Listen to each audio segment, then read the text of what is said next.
Frères et sœurs, je vous salue tous au nom puissant de notre Seigneur et Sauveur Jésus-Christ de Nazareth. J'aimerais partager encore avec vous aujourd'hui un passage dans la Bible. Et nous allons prendre, avant de lire, je vais prier. Père, je bénis ton nom pour ce moment de partage, Seigneur. Seigneur, enseigne-nous au travers de ce message, Seigneur. Ouvre notre intelligence afin que nous puissions comprendre ta parole, Seigneur. Comme nous sois glorifiés au nom de Jésus. Amen. Nous allons prendre Actes des Apôtres, chapitre 13. Actes des Apôtres, chapitre 13, nous allons lire à partir du verset 1er. Or, il y avait dans l'église qui était à Antioche des prophètes et des docteurs, Barnabas, Siméon, appelé Niger, Lucius, le Cyrénien, Manahen, qui avait été élevé avec Hérode le Tétrarque, et Saül. Et tandis qu'ils servaient le Seigneur et jeûnaient, le Saint-Esprit dit, séparez-moi maintenant Barnabas et Saül pour l'œuvre à laquelle je les ai appelés. Alors, après avoir jeûné et prié, il leur imposait les mains et les laissait partir. Nous allons nous arrêter d'abord là. Frères et sœurs, nous voyons ici ce que la Bible nous dit ici. Et Paul et ses compagnons sont en train de servir le Seigneur. Dans le Seigneur, la Bible dit, pendant qu'ils servaient le Seigneur et jeûnaient, et le Saint-Esprit dit, mettez-moi à part, Saül et Barnabas pour l'œuvre à laquelle je les ai appelés. Donc nous voyons ici que c'est le Seigneur qui a appelé Paul et Barnabas pour son œuvre. Et contrairement aujourd'hui à nos apôtres ou bien pasteurs modernes, bien aimés dans le Seigneur, ils ne sont pas appelés par Dieu, ce n'est pas Dieu qui les a mis à part pour son œuvre, ce sont eux-mêmes qui sont proclamés pasteurs, apôtres, ici et là, bien aimés, bishop, que nous connaissons tous, bien aimés, et qui causent des dégâts, bien aimés dans le Seigneur. Donc nous avons vu ici que Dieu a choisi Paul et Barnabas pour son œuvre. Ils étaient en train de servir le Seigneur. Ils n'étaient pas seuls, bien aimés dans le Seigneur, mais le Seigneur, le Saint-Esprit dit que mettez-moi à part Paul et Barnabas pour l'œuvre à laquelle je les ai appelés. Donc le Seigneur les a appelés pour une œuvre, bien aimés dans le Seigneur. Donc pour faire l'œuvre de Dieu, il faut que le Seigneur t'appelle. Il faut recevoir l'appel du Seigneur. On ne peut pas faire l'œuvre de Dieu parce qu'on a étudié dans une école quelconque. On ne peut pas faire l'œuvre de Dieu parce qu'on a un diplôme théologique.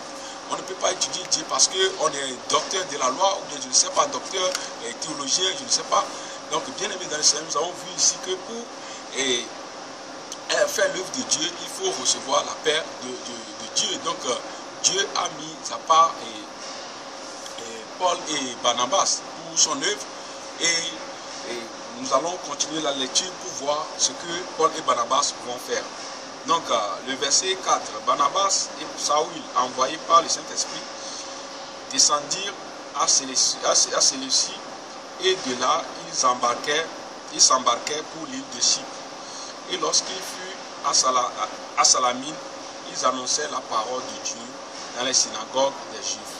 Ils avaient Jean avec eux pour les aider. Ayant ensuite traversé l'île jusqu'à Paphos, ils trouvèrent là un certain magicien, faux prophète juif nommé Bar-Jésus, qui était avec le proconsul Sergius Paulus, homme intelligence, qui fit appeler Barnabas et Saül, désirant entendre la parole de Dieu. Bien-aimés dans le Seigneur, nous avons vu que Paul et Barnabas, bien-aimés dans le Seigneur, ont été envoyés par le Saint-Esprit. Ils sont descendus à Séleucie et de là, ils s'embarquèrent pour l'île de Chypre. Et lorsqu'ils furent finis à Salamine, ils annonçaient la parole de Dieu dans les synagogues des Juifs. Ils avaient Jean avec eux pour les aider. Donc Dieu les a dit de faire son œuvre. Dieu les a envoyés pour faire son œuvre. Ils ont annoncé la parole dans la synagogue.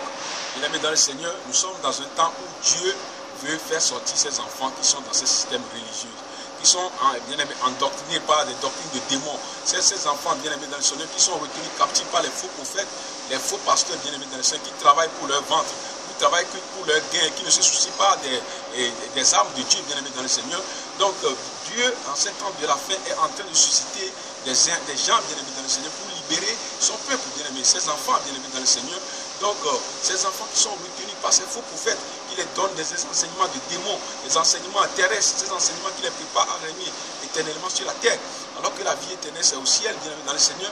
Et donc dans ce temps de la fin, Dieu est en train de susciter des gens, bien-aimés, pour libérer son peuple. C'est pour cela, bien-aimés dans le Seigneur, c'est le temps de parler, bien-aimés dans le Seigneur. Dieu veut que nous parlions, bien-aimés. Dieu veut que nous parlions tout ce que le Seigneur nous enseigne, bien-aimés dans le Seigneur. Mais gardez ça pas pour vous, bien-aimés dans le Seigneur. Nous devons nous lever et proclamer la parole et annoncer la sainte doctrine. Parce que les gens ont besoin de la parole. Pour que les gens sortent dans les ténèbres, ils ont besoin d'écouter la parole, la véritable parole. Parce qu'on les a enseignés, bien-aimés, on les a envoûtés. Beaucoup de chrétiens sont envoûtés par des faux pasteurs, des faux prophètes, bien-aimés, qui ne sont pas appelés par Dieu, qui ont étudié la théologie, qui ont des diplômes dans leurs poches, bien-aimés dans le Seigneur, qui causent des dégâts ici et là, bien-aimés. Donc nous voyons que beaucoup de chrétiens sont retenus captifs par ces gens qui les enseignent quel message, bien-aimés. Donnez, vous serez bénis, vous ne serez pas la queue, vous serez la tête, qui les enseignent les enseignements démoniaques, bien-aimés dans le Seigneur. Donc ces enseignements qui n'édifient pas les chrétiens, ces enseignements, bien-aimés, qui préparent les chrétiens, bien-aimés, à régner éternellement sur la terre. Donc nous voyons que Paul va rentrer et Barnabas vont rentrer dans les synagogues, bien-aimés. Comme beaucoup d'assemblées sont comme des synagogues de Satan, bien-aimés dans le Seigneur. Donc dans cette assemblée, bien-aimés, Dieu n'est plus là, Jésus n'est plus là dans cette assemblée. Donc beaucoup de chrétiens qui vont là-bas, bien-aimés, ils vont là-bas adorer les hommes. Voilà qu'on appelle pasteur ou apôtre ou bien je ne sais pas, bien-aimé dans le Seigneur. Donc c'est ce temps de la fin. Dieu veut envoyer des gens pour aller avertir son peuple, pour libérer son peuple. Comme cette vision que j'ai fait la fois dernière, j'ai vu, bien-aimé, des vrais pasteurs qui sont assis en train de servir les faux pasteurs, en train d'adorer les faux pasteurs, de donner des offrandes aux faux pasteurs, bien-aimé dans le Seigneur. Donc nous voyons que dans ce temps, Dieu veut faire sortir ses enfants dans ces milieux religieux, où on a retenu ses enfants. Donc, avant l'arrivée de Jésus, bien-aimé dans le Seigneur, ces brebis vont rentrer dans son pâturage. Donc, vous ne pouvez pas empêcher les enfants de Dieu de rentrer dans le pâturage du Seigneur. Vous voyez donc que c'est le temps qui est arrivé. Pour que ces gens-là sortent dans ces milieux, il faut qu'il y ait des gens qui se lèvent. Il faut qu'il y ait des voix qui se lèvent pour annoncer la parole, pour proclamer l'évangile. Parce que la Bible nous dit que la foi vient de ce qu'on entend, et ce qu'on entend vient de la parole de Christ. Bien-aimé dans le Seigneur, pour que les gens sortent dans ce système, il faut qu'ils écoutent le message du libérateur. Ce message libérateur que le Seigneur vous a donné, vous avez gardé ce message et vous avez peur de parler, beaucoup ont peur de parler, je ne sais pas pourquoi, bien-aimé dans le Seigneur. Quand tu es appelé par Dieu, bien-aimé dans le Seigneur, il faut que tu saches une chose très importante. Le Seigneur est avec toi, bien-aimé. Le Seigneur n'a jamais appelé quelqu'un et puis il a abandonné, bien-aimé. Sauf que si tu es dans la désobéissance, mais tant que tu vas obéir au Seigneur, le Seigneur sera toujours avec toi. Tant que tu vas marcher droit selon sa parole, il sera toujours avec toi. Donc n'ayez pas peur, vous qui avez reçu des messages de la part du Seigneur, vous qui êtes appelés pour annoncer la parole, pour proclamer l'évangile. Ne gardez pas ce que le Seigneur vous a donné, bien-aimé dans le Seigneur, parce que sinon vous serez disqualifiés. Parce que Dieu, dans cet temps, il veut faire rentrer ses enfants. Si vous refusez, Dieu va choisir d'autres personnes. Vous voyez, bien-aimé dans le Seigneur. Donc Paul va rentrer dans les synagogues, Seigneur, pour prêcher l'évangile, pour faire sortir des gens qui sont retenus dans ces synagogues, bien-aimé dans le Seigneur. Donc nous allons lire le verset 6. La Bible nous dit, ayant ensuite traversé l'île jusqu'à Paphos, ils trouvèrent là un certain magicien, faux prophète. Bien-aimé, ils ont traversé l'île jusqu'à Paphos. Qu'est-ce qu'ils vont trouver? Ils vont trouver un magicien. Bien-aimé, quand si Dieu t'appelle, bien-aimé, sache que, bien-aimé, tu auras affaire avec des magiciens. Tu auras affaire avec des faux prophètes, des faux pasteurs. Bien-aimé, beaucoup de chrétiens pensent que quand Dieu les appelle, c'est fini, ils n'auront plus de difficultés, ils n'auront plus, bien-aimé, de rejet, ils n'auront plus de l'opposition, bien-aimé, dans le Seigneur. Ce n'est pas possible, bien-aimé. Si Dieu vous appelle, bien-aimé, dans le Seigneur, attendez-vous à toutes ces choses. La Bible nous dit que ce n'est pas beaucoup de tribulations qu'il nous faut entrer dans le royaume de Dieu. Donc, un vrai chrétien digne de ce nom doit traverser la tribulation. Beaucoup de chrétiens ne veulent pas souffrir, bien-aimé, dans le Seigneur. Vous voyez, donc il y a cette chanson que beaucoup aiment, bien-aimé, chrétien jusqu'à la mort. Bien-aimé, chrétien jusqu'à la mort signifie aussi souffrance jusqu'à la mort. Vous voyez, beaucoup aiment cette chanson. Il suffit de remplacer le mot chrétien par souffrance. Vous allez voir que beaucoup de chrétiens ne vont plus aimer cette chanson. Vous voyez, donc chrétien jusqu'à la mort signifie souffrance jusqu'à la mort, bien-aimé dans le Seigneur. Donc un véritable enfant de Dieu doit s'attendre à la souffrance, doit s'attendre à l'opposition, doit s'attendre au rejet, doit s'attendre aux faux prophètes, bien-aimé dans le Seigneur. Donc ces choses-là ne vous trouvent pas, bien-aimé dans le Seigneur. Si vous êtes appelé par Dieu, vous devez s'attendre à ces choses-là. Et bien-aimé, ceux qui se confient en Dieu, bien-aimé dans le Seigneur, bien-aimé, se tient toujours, bien-aimé dans le Seigneur. Vous voyez, tant que vous allez obéir au Seigneur, personne ne vous touchera. Vous voyez donc, Paul et Barnabas vont rentrer là-bas, bien-aimé, à l'île et à Paphos, bien-aimé dans le Seigneur, ils vont trouver un faux prophète. Vous voyez, un magicien. Et qu'est-ce que le magicien fait? Vous voyez, il trouvait là un certain magicien, faux prophète juif, nommé Bar-Jésus, qui était avec le proconsul Sergius Paulus, homme intelligence qui fit appeler Barnabas et Saül, désirant entendre la parole de Dieu. Vous voyez donc que ce consul a été retenu captif par ce magicien qui l'impressionnait avec sa magie, bien-aimé dans le Seigneur. Vous voyez, donc il ne voulait pas que ce magicien-là le quitte, bien-aimé. Donc il est en train de manipuler ce magicien comme nous voyons dans nos milieux religieux aujourd'hui, dans ces assemblées où Dieu n'est plus là, où Dieu n'a jamais été, bien-aimé dans le Seigneur. Il y a plusieurs bien-aimés dans le Seigneur. Donc on enseigne les doctrines de démons des autres gens. Donc beaucoup de pasteurs ont retenu les gens captifs. Ils ne veulent pas que les âmes quittent là-bas parce qu'ils les dépouillent, parce qu'ils les volent. Ils les enseignent les doctrines de démons, les messages bien-aimés qui les arrangent, bien-aimés dans le Seigneur. Vous voyez donc, ils ne veulent pas que ces chrétiens-là quittent ces milieux, bien-aimés dans le Seigneur. Donc, arrivé à un moment, mais dans cette table de la fin, Dieu veut faire sortir ses enfants dans ces milieux, bien-aimés dans le Seigneur.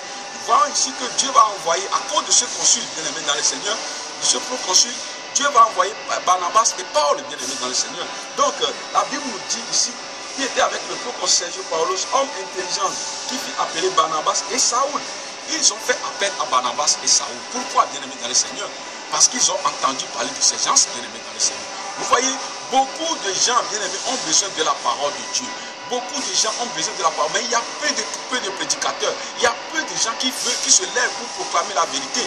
Jésus a dit que la moisson est grande, mais il y a peu d'ouvriers. Priez le maître de la moisson pour qu'il envoie les ouvriers. Donc notre prière dans cet temps de la fin, c'est quoi? C'est que Dieu envoie les vrais prophètes, que Dieu suscite les vrais prophètes, les vrais apôtres, les vrais enseignants, pour libérer son peuple. Vous voyez donc, quand nous prions, bien-aimés, quand Dieu est en train d'exaucer nos prières, bien-aimés, il envoie les gens, bien-aimés, donc beaucoup ne veulent plus parler. Vous voyez, Dieu les appelle pour parler, ils ont peur, ils ne veulent pas parler, bien-aimés dans le Seigneur.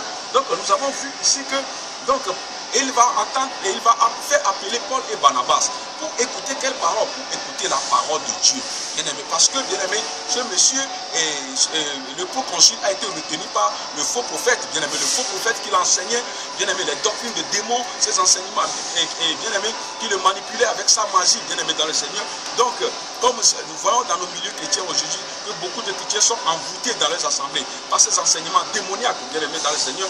Donc, le temps est arrivé maintenant que Dieu veut faire sortir ses enfants dans ces milieux. Et Dieu va faire quoi ici, bien-aimé? La parole nous dit ici, bien-aimé dans le Seigneur, que mais Elimas, le magicien, car c'est ce que signifie ce nom, leur résistait, cherchant à détourner de la foi le proconsul. Vous voyez, il va chercher maintenant à détourner de la foi le proconsul. Comme beaucoup dans nos amis, dans ces milieux religieux, beaucoup de pasteurs, de faux prophètes bien-aimés.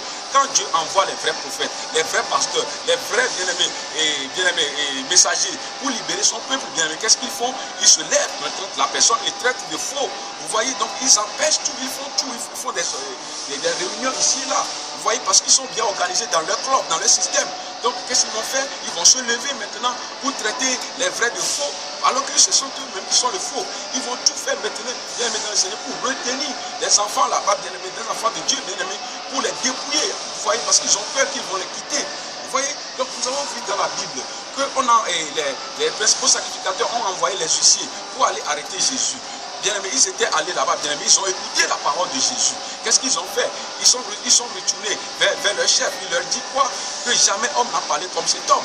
Bien aimé dans le Seigneur. Vous voyez, bien aimé, la foi vient de ce qu'on entend. Quand les huissiers ont entendu la parole, la véritable parole, ils ont reçu la délivrance, bien aimé dans le Seigneur. Parce que la vraie parole délivre, bien aimé, la parole de Dieu, c'est une parole qui délivre. Bien aimé, Paul a dit que cette parole est accompagnée par la puissance, bien aimé dans le Seigneur. Donc nous avons vu que le proconsul va désirer écouter le vrai message, la vraie parole, bien aimé dans le Seigneur. Mais ce magicien va essayer de le détourner. Vous voyez comme beaucoup de faux pasteurs le font aujourd'hui, beaucoup de faux prophètes le font aujourd'hui. Nous voyons dans ce système, bien aimé dans le Seigneur. Donc qu'est-ce qui va se passer ici? Et la Bible nous dit que c'est... alors Saül appelé, et aussi Paul, rempli du Saint-Esprit, fixa les yeux sur lui et dit: ô homme plein de toute fraude et de toute ruse, et fils du diable, ennemi de toute justice, ne cesseras-tu pas de renverser les voies droites du Seigneur? C'est pourquoi voici la main du Seigneur est sur toi. Tu seras aveugle et pour un temps tu ne verras pas le soleil. Aussitôt l'obscurité et les ténèbres tombèrent sur lui et il cherchait en tâtonnant les personnes pour le guider. Bien-aimés dans le Seigneur, nous allons lire un passage rapidement dans Acte 5, avant de continuer. Acte chapitre 5, lisons à partir du verset 38. Maintenant donc, je vous dis, ne continuez plus vos poursuites contre ces hommes et laissez-les, car si cette entreprise ou cette œuvre vient des hommes, elle sera détruite. Mais si elle vient de Dieu, vous ne pourrez pas la détruire. Et prenez garde qu'il ne se trouve que vous combattiez contre Dieu. Donc, nous avons vu que c'est Gamaliel qui parle ici à ses frères pharisiens, bien-aimés dans le Seigneur. Bien-aimés, avant que le Gamaliel ne prononce cette parole, bien-aimés, et Pierre et autres, bien-aimés, ont annoncé l'évangile, bien-aimés. Et cela leur a causé des problèmes, bien-aimés dans le Seigneur. Donc, ils vont se lever contre Pierre et ses compagnons, bien-aimés dans le Seigneur. Mais Gamaliel, Dieu a ouvert l'intelligence de Gamaliel ici. Et Gamaliel va maintenant reprendre ses frères pharisiens, bien-aimés dans le Seigneur. Il va leur dire quoi, bien-aimés dans le Seigneur. Après, vous allez lire vous-même le verset. Donc, là dit, tout le chapitre, vous allez lire ça après. Mais donc, je vous dis, ne continuez plus vos poursuites contre ces hommes et laissez-les, car si cette entreprise, cette œuvre vient des hommes, elle sera détruite. Tout ce que nous pouvons faire, bien-aimés, tout ce que nous faisons sans Dieu, bien-aimés, tôt ou tard, ça va se détruire, bien-aimés, dans le Seigneur. Vous voyez? Donc, tout ce que nous faisons sans Dieu, tôt ou tard, ça va se détruire. Bien-aimés dans le Seigneur. C'est pourquoi vous allez voir ces assemblées là où Dieu n'est plus là. Il n'y a que des désordres, il n'y a que de n'importe quoi. Aujourd'hui, dans ces assemblées, il n'y a plus de guérison, il n'y a plus rien, bien-aimés dans le Seigneur. Les gens vont là-bas, c'est comme si c'est une association, bien-aimés dans le Seigneur. Ils vont là-bas pour se distraire tous les dimanches, bien-aimés dans le Seigneur. Dieu n'est plus là. Ils sont là dans les émotions, chanter dans les émotions, pleurer, tout ça là, mais Jésus n'est plus là dans ces systèmes, bien-aimés dans le Seigneur. Vous voyez?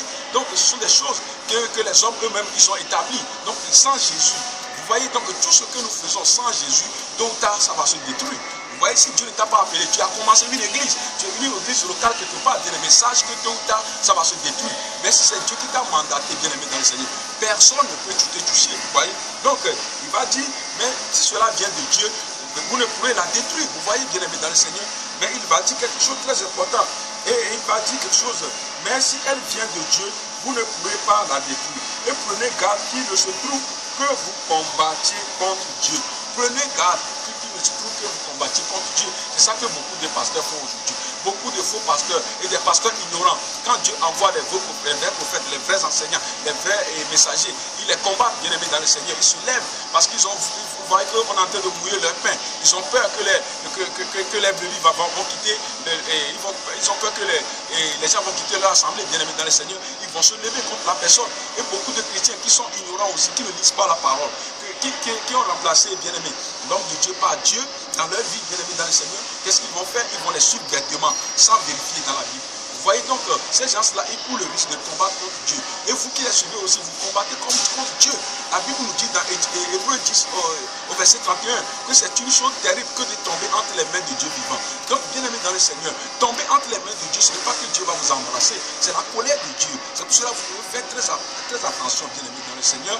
Vous qui suivez vos pasteurs bêtement, vous qui suivez, je ne sais pas, vos apôtres ou bien vos bishops bêtement, ils viennent, ils vous disent que telle personne est un faux prophète, telle personne est un... Alors que c'est Dieu qui a envoyé la personne, bien-aimé. Donc vous prenez le risque de combattre contre Dieu. Donc celui qui combat contre Dieu a déjà perdu le combat d'avance, bien-aimé. On ne peut pas combattre Dieu, bien-aimé. Bien-aimé, vous pouvez vous opposer, bien-aimé, aux hommes, mais vous ne pouvez pas combattre contre Dieu, bien-aimé, dans le Seigneur. Donc c'est ça ce qui se passe ici, bien-aimé. Et vous devez faire très attention, chrétiens, lisez la parole de Dieu pour ne pas combattre contre Dieu. Donc nous allons retourner dans Acte 13.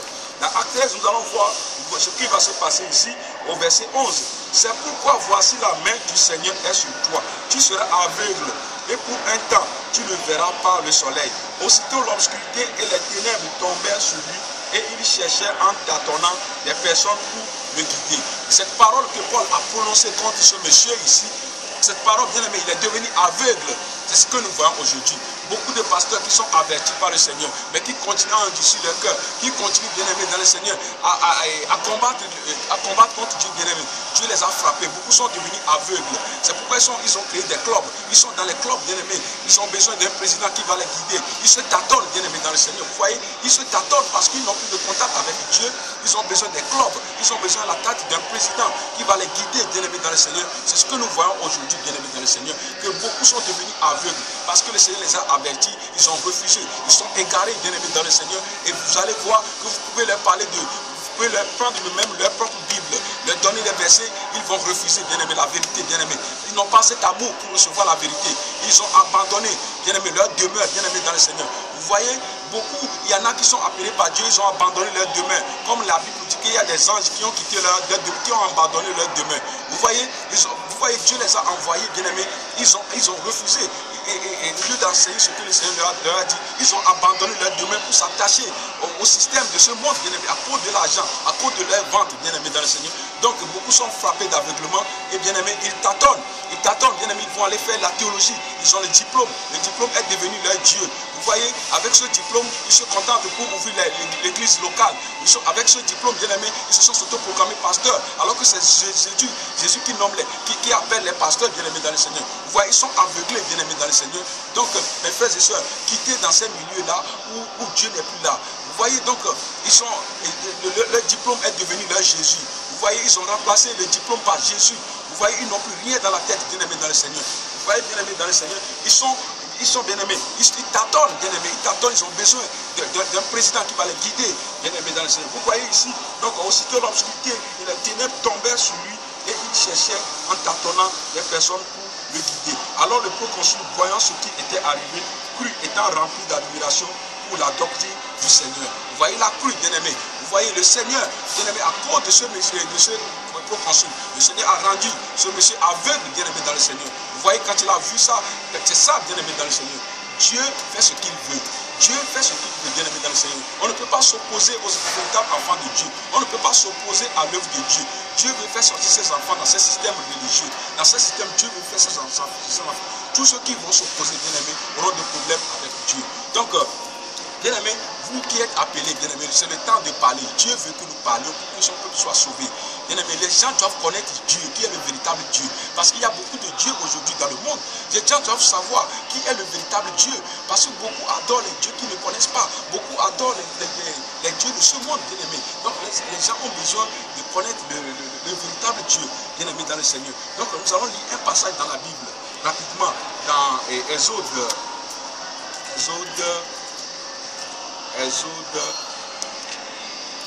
Exode chapitre 18, lisons versets 10 à 11. Puis Jéthro dit, béni soit Yahweh qui vous a délivré de la main des Égyptiens et de la main du Pharaon, qui a dit, délivrer le peuple de la main des Égyptiens. Je sais maintenant que le Seigneur est plus grand que tous les dieux, car la chose même en laquelle ils se sont enorgueillis, il a eu le dessus sur eux. Vous voyez, bien-aimé, dans le Seigneur, Jéthro, bien-aimé, le sacrificateur, qui est le prêtre des Madians, bien-aimé, les Madianites, bien-aimé, le peuple Madian, bien-aimé, dans le Seigneur, c'est un peuple païen, bien-aimé, dans le Seigneur, parce que dans le temps, c'est Israël, seul Israël qui a été appelé par Dieu. Le peuple d'Israël est choisi par Dieu. Tous les autres peuples étaient considérés comme des peuples païens. Vous voyez donc, Jéthro est un prêtre des Madianites, bien-aimés dans le Seigneur. Donc il servait un autre Dieu. Vous voyez, il ne servait pas le Dieu d'Israël. Maintenant, qu'est-ce que Jéthro va dire ici? Jéthro avait entendu parler de ce Dieu. Ce que Dieu a fait au peuple d'Israël, bien-aimé. Comment Dieu a fait sortir ce peuple dans la main de Pharaon. Jéthro va dire quelque chose de très important au verset 11. Je sais maintenant que le Seigneur est plus grand que tous les dieux. Oh, bien-aimé dans le Seigneur. Il dit, je sais maintenant. Cela veut dire qu'avant, il ne le savait pas. Avant, lui-même, il servait notre Dieu. Vous voyez, bien-aimé dans le Seigneur, il a vu ce que Dieu a fait. Donc, il a dit quoi? Je sais maintenant que le Seigneur, et vous voyez, il a dit ici que, et au verset 11, je sais maintenant que le Seigneur est plus grand que tous les dieux. Bien-aimé, comment vous voulez que les païens sachent que notre Dieu est plus grand que tous les dieux? Comment vous voulez que les musulmans sachent que notre Dieu est plus grand? Comment vous voulez que les bouddhistes, les gens là, bien-aimés, qui sont encore dans le monde, sachent que notre Dieu est plus grand? Si nous ne parlons pas, bien-aimés, nous devons annoncer la parole pour que les gens connaissent notre Dieu, pour que les gens voient la puissance de notre Dieu, bien-aimé dans le Seigneur. Dieu veut que nous parlions pour que ses enfants reviennent à lui, bien-aimé dans le Seigneur. Vous voyez, vous voulez que les sorciers soient touchés, vous devez parler, bien-aimé dans le Seigneur. Vous voulez que les bouddhistes soient touchés, vous devez parler, bien-aimé dans le Seigneur. Tout ce que le Seigneur vous donne, vous devez vous lever, bien-aimé, proclamer la parole pour que les gens sachent que notre Dieu est le Dieu véritable. Parce que sa parole est accompagnée par des miracles. Bien-aimé, le vrai miracle, c'est quoi? C'est quand les âmes sont gagnées pour le Seigneur. Vous voyez, le vrai miracle, bien-aimé, c'est ça, bien-aimé. Bien sûr, il y a des miracles physiques, bien-aimé, ou des guérisons que les gens reçoivent. Mais le vrai miracle, c'est quand les âmes sont attirées vers le Seigneur. Vous voyez, parce que dans la Bible, nous avons vu, le Seigneur a guéri les 10 lépreux. Lépreux. Parmi les 10, il y a les 9 qui sont rentrés encore dans le monde. Il n'y a qu'un seul qui est revenu vers le Seigneur. Vous voyez, bien aimé dans le Seigneur, le vrai miracle, c'est quand les âmes sont gagnées pour le Seigneur. C'est pour cela que le Seigneur veut que nous parlions pour que les âmes soient sauvées. C'est ça le véritable miracle, bien aimé dans le Seigneur. Si Dieu t'a mandaté, bien aimé, si Dieu t'a appelé, annonce la parole et les âmes seront sauvées pour le Seigneur. C'est ça le véritable miracle que le Seigneur veut, bien aimé dans le Seigneur. Donc Jéthro ici a été converti parce qu'il a vu, il a entendu parler de ce Dieu. Il a reconnu que c'est lui qui est le Dieu véritable, qui est le vrai Dieu. Parce que le Dieu qu'il servait n'était pas le Dieu véritable. Nous avons vu dans Josué 2 là-bas, à partir du verset 9, nous avons vu que le Rahab, bien aimé, cette prostituée, quand il a vu les deux envoyés de Josué, les deux explorateurs, bien aimé, il les a protégés parce qu'il a entendu parler de leur Dieu. Et la Bible nous dit que tout le peuple tremblait, bien aimé dans le Seigneur, parce qu'ils ont appris ce que Dieu a fait au peuple d'Israël, bien aimé dans le Seigneur. Donc, elle a entendu parler de ce Dieu, c'est pour cela, bien aimé, elle a tout fait pour protéger ces deux hommes. Bien aimé dans le Seigneur, c'est ça, bien aimé, la foi, c'est ce qu'on entend. Dieu veut que nous parlions pour que son peuple sorte dans ce système religieux, bien aimé dans le Seigneur. Nous devons nous lever, proclamer la vérité, proclamer la sainte doctrine, bien aimé dans le Seigneur. C'est le temps de nous lever, bien aimé dans le Seigneur. Donc, vous qui recevez des choses de la part du Seigneur, ne gardez pas cela pour vous. Donc, levons-nous la main dans la main, proclamons la vérité, parce que le Seigneur est à la porte. Le Seigneur veut réveiller l'esprit de ses enfants. Donc, pour que ces enfants sortent dans ces milieux, ils ont besoin d'entendre la véritable parole. Cette parole qu'ils vont dire, voilà cette parole que nous voulons. Voilà cette parole que nous attendons depuis des années. Bien-aimés dans le Seigneur, nous devons nous lever, bien-aimés. Si le Seigneur nous a fait grâce, bien-aimés, nous devons nous lever aussi.